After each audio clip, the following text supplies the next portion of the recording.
RJD मुसलमानों को आज तक बेवकूफ बनाया है। लालू यादव मुसलमानों को खौफ पैदा कर दिए, मुसलमानों में डरा दिए मुसलमानों को, मुसलमानों के अंदर खौफ पैदा कर दिए कि बीजेपी आएगी तुम्हें भगाएगी, पाकिस्तान भेज देगा, तुम सुरक्षित नहीं हो। लालू यादव ने भौकाल बना दिया। वास्तव में सारा मुसलमान बिहार का जानता है कि कोई भी योजना मुसलमानों के लिए लालू यादव नहीं किए। यही लालू यादव कहते थे इस्लाम खतरे में है, आज सत्ता से बाहर है। नीतीश कुमार ने किसी धर्म की राजनीति नहीं की, सबके लिए काम किए हैं। मुसलमान तो डरते हैं मोदी से। मुसलमान सिर्फ अल्लाह से डरता है। जब मुसलमान अपने रास्ते से भटक जाता है तो अल्लाह उस पे अजाब नाजिल करता है। तो मुसलमान अगर बराह रास्त रहेगा तो कोई इसका कुछ नहीं कर पाएगा। मोदी से डरने की कोई जरूरत नहीं है। आखिर वो हमारे भी प्रधानमंत्री हैं, मैं भी उनका सम्मान करता हूँ, मैं भी उनको प्रणाम करता हूँ, वो हमारे माननीय हैं। तो मैं भी एक मुसलमान हूँ, तो देश के प्रधानमंत्री के नाते उनका सम्मान करना तो बनता है। मुसलमान भारत माता की जय क्यों नहीं? हमारा शरीयत भी कहता है कि जिस मुल्क में रहिए उस मुल्क के लिए वफादार बनिए। अगर मैं भारत माता की जय बोल दिया तो क्या मैं मुसलमान से खारिज हो गया? आप लोग बोलते हैं जय और हम कहते हैं अल्लाहू अकबर, अल्लाहू अकबर, मतलब अल्लाह सबसे बड़ा है। मुसलमानों में एक रोहिंग्या मुसलमान है। अरे हटाइए जल्दी कीजिए, भगाइए उसको। अरे भाई उसको 1 मिनट नहीं रहना भारत में। मैं कह रहा हूँ देश के मुखिया माननीय नीतीश कुमार जी से, प्रधानमंत्री जी से कि जितना भी फोर्स है उसको लगाइए, हाथ में हथकड़ी बांधिए और इस भारत के सीमा से बाहर कीजिए, उसको तुरंत कीजिए। अभी वो भी तो मुसलमान नहीं है। जो हमारे देश में नहीं पैदा हुआ, जिसका बाप दादा यहाँ नहीं रहता है, उस विवाद को हम नहीं रखेंगे। यहाँ विवाद को खत्म कीजिए जड़ से।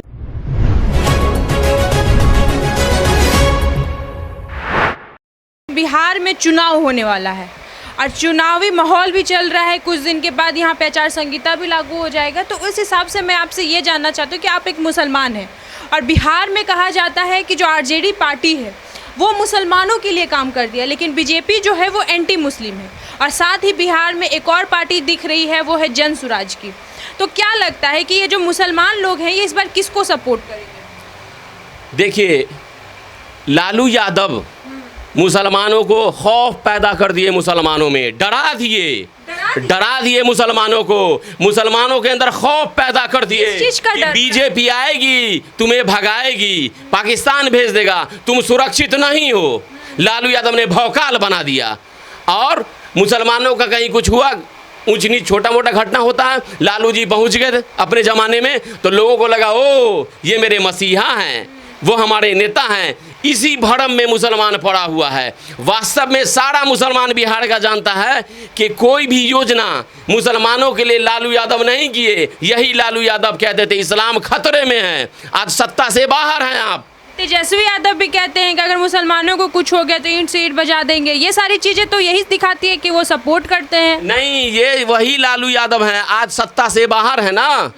तो क्या मुसलमान बिहार में सेफ नहीं है? मुसलमान को खाने पीने में, रहने में, जीने में कोई दिक्कत है?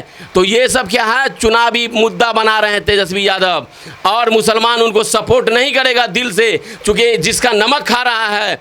नीतीश कुमार ने किसी धर्म की राजनीति नहीं की है, किसी जात की राजनीति, सबके लिए काम किए हैं। और जो काम बाकी है वो नीतीश कुमार चुनाव से पहले करेंगे। जो बोलते हैं कि ईंट से ईंट बजा देंगे, ये तेजस्वी यादव हैं, ये यही करते हैं, भौकाल बनाते हैं। ये यही लालू यादव के बेटा, जो वही लालू यादव ने कहा था कि झारखंड नहीं बन सकता है, हमारे लाश से गुजरना होगा। पूरे बिहार की जनता जानती है। अच्छा, तो ये MY समीकरण क्या है फिर? आरजेडी की तरफ से जो MY समीकरण बनता है ये क्या है? आरजेडी मुसलमानों को आज तक बेवकूफ़ बनाया है। बेवकूफ़ कैसे बना रही है? बेवकूफ़ इसलिए कि आप ये बताइए, बिहार के 1-2 घराने को लेकर के चलने से क्या मुस्लिम समाज का विकास होगा? बिल्कुल नहीं होगा। वो तो मुसलमान के हर प्रोटेस्ट में शामिल होते हैं तेजस्वी यादव। प्रोटेस्ट में शामिल इसलिए होते हैं कि हमारा बैंक न लूट जाए। वो अपना बैंक बचाने के लिए कि कोई डाका नहीं कर दे और अपने बैंक वोटर्स को उल्टा सीधा भाषण देके डरा के रखते हैं कि हम तुम्हारे साथ हैं। हम आप वास्तव में किन्हीं के साथ नहीं, मुसलमान के साथ नहीं हैं। आप पहले अपना ना घर देखिए। आपके भैया अलग हो गए हैं, अलग ताल ठोक दिए। वहाँ देखिए वह यादव समाज में कै गो आपका यादव सपोर्ट करने के लिए तैयार है, सिर्फ भौकाल बनाते हैं। नहीं चलेगा, नहीं चलेगा। वो तो कहते हैं कि भाई जो मेरे मतलब MY है वो MY समीकरण मुस्लिम यादव नहीं होकर के माँ बाप समीकरण है। तो ये मुस्लिमों को क्यों छिपाना चाहते हैं आरजेडी? मुस्लिम का सिर्फ उनको वोट चाहिए।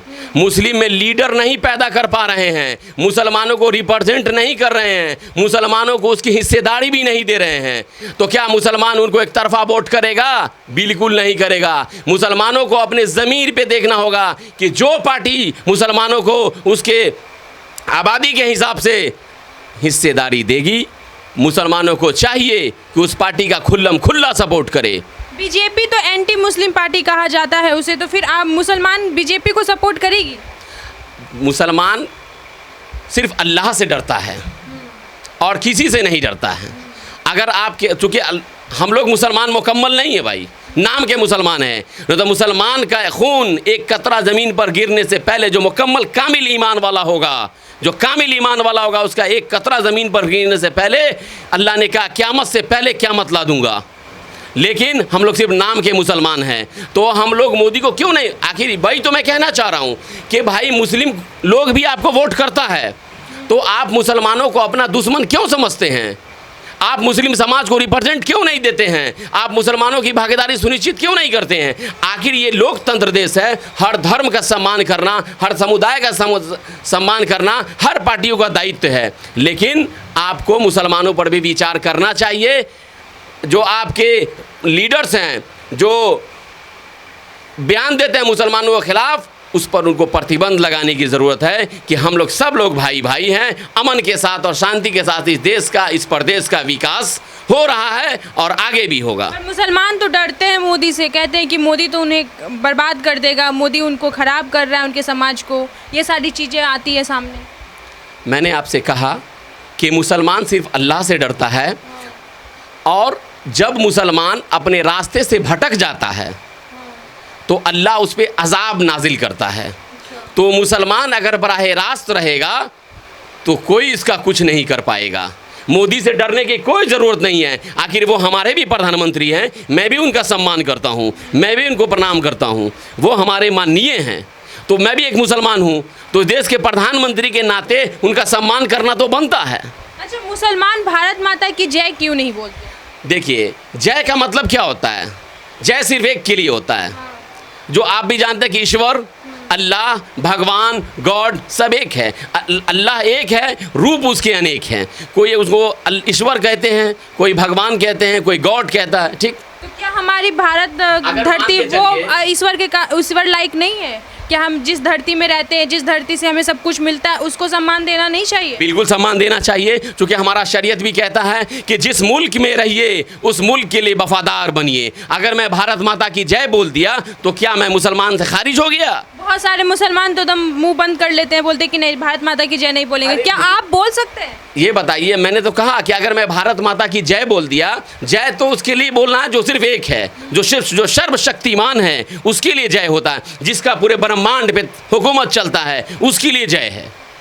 तो भारत की भी तो पूरे ब्रह्मांड में अलग सा एक पहचान बना हुआ है, जो सारे देशों से एकदम हटके है। तो क्या हमारा देश उस लायक नहीं है कि जय बोल सके हम लोग? नहीं, देखिए, माँ बाप ने हमें पैदा किया, बड़ा बनाया, सब कुछ किया, तो मैं अपने माता पिता का जय कह सकता हूँ? नहीं। हवा हमारे लिए कितना ज़रूरी है।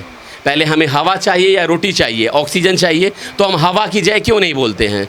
धूप हमें चाहिए, हम सूरज की रोशनी को जय क्यों नहीं बोलते हैं? ठीक है, क्योंकि यहाँ के देश का नाम है भारत, इस मिट्टी का नाम है भारत, इसलिए लोग कहते हैं कि ये भारत माता की जय। कोई बात नहीं है, जिस ज़मीन पे आप रहते हैं वो आपकी माँ है, तो भारत माता की जय बोलना कोई गुनाह नहीं है। नहीं, लेकिन उसकी परस्तिश नहीं, परस्ती तो सिर्फ अल्लाह की। जी, तो सकते हैं, बोलने में कोई दिक्कत नहीं है, लेकिन मैं कहा कि सर्वशक्तिमान अल्लाह है। आप लोग बोलते हैं जय, और हम कहते हैं अल्लाहु अकबर, मतलब अल्लाह सबसे बड़ा है, जो पूरे दुनिया पे अल्लाह अर्शे अजीम पे फायज़ है। आज दुनिया ने मान लिया है इस चीज़ को। ग्लोबलाइजेशन आप सुनी होंगी, क्यों? कुरान में आज से 1500 साल पहले जाके देखिए, उसमें लिखा हुआ है कि दुनिया ग्लोब है, ग्लोब है, अल्लाह ऊपर बैठा हुआ है अर्शे अजीम पर। अच्छा, एक चीज़ देखा गया है, कहा जाता है कि मुसलमानों में एक रोहिंग्या मुसलमान है जो बाहरी देशों से आए हैं। तो आप एक मुसलमान हैं, तो क्या चाहते हैं कि वो जो रोहिंग्या मुसलमान है उनको इस देश में रहना चाहिए या नहीं? अरे हटाइए, जल्दी जल्दी कीजिए, भगाइए उसको। अरे भाई, उसको 1 मिनट नहीं रहना भारत में। मेरा आखिर मैं कह रहा हूँ, देश के मुखिया ना माननीय नीतीश कुमार जी से, प्रधानमंत्री जी से कि जितना भी फोर्स है उसको लगाइए, हाथ में हथकड़ी बांधिए और इस भारत के सीमा से बाहर कीजिए। तो तुरंत कीजिए अभी। वो भी तो मुसलमान नहीं, मुसलमान नहीं है। जो हमारे देश में नहीं पैदा हुआ, जिसका बाप दादा यहाँ नहीं रहता है, उस विवाद को हम नहीं रखेंगे यहाँ। विवाद को ख़त्म कीजिए जड़ से। मैं कहता हूँ पार्टियों को, प्रधानमंत्री जी को मैं मैसेज देना चाहता हूँ कि आने वाले जनरेशन के लिए विवाद खड़ा मत कीजिए। आप उसको चिन्हित कीजिए, कौन बांग्लादेशी है, कौन पाकिस्तानी है, कौन रोहिंग्या, उसको वापस कीजिए, वापस कीजिए, सीमा से बाहर भेजिए, हथकड़ी ला के भेजिए। तो बाकी मुसलमान भाइयों को बुरा नहीं लगेगा कि उनके मुसलमान भाइयों को हथकड़ी पहना के बाहर निकाला जाए? मुसलमान की यहाँ बात नहीं हो रही, यहाँ मुल्क की बात हो रही। शरीयत कहता है मुल्क के लिए वफादार। ये हमीद, उसके बाद ये अबुल कलाम आज़ाद, ये सब कौन थे? डॉक्टर जाकिर हुसैन, ये सब कौन थे? इसी मुल्क के थे। तो हम अपने मुल्क, पहले मेरा मुल्क है, पहले मेरा मुल्क, उसके बाद कोई। और सबसे बड़ा वो हमारे समाज, देश में, भारत में जो समस्या पैदा करेगा, उस समस्या को हम नहीं बर्दाश्त कर सकते हैं। उसको खाली कराइए जल्दी। अच्छा, बिहार में एक और पार्टी है जन सुराज। प्रशांत किशोर जी नीतीश कुमार के साथ भी काम किए हैं, नरेंद्र मोदी के साथ भी काम किए हैं। तो आपको क्या लगता है प्रशांत किशोर जी बिहार के लिए कैसा काम करेंगे? क्योंकि वो तो कई सारे सीएम और पीएम बना चुके हैं। देखिए, वो एक प्रोफेशनल व्यक्ति थे, लेकिन अभी वो राजनीति में आए। और बिहार एक ऐसा धरती है कि सारे लोग यहीं ट्रायल करते हैं। मतलब बिहार की जनता इतनी भोली है कि सारे लोग हर चीज़ का ट्राई यहीं करते हैं। तो प्रशांत किशोर जी जो पार्टी खड़ा की हैं जन सुराज, तो वहाँ वन मैन पावर है।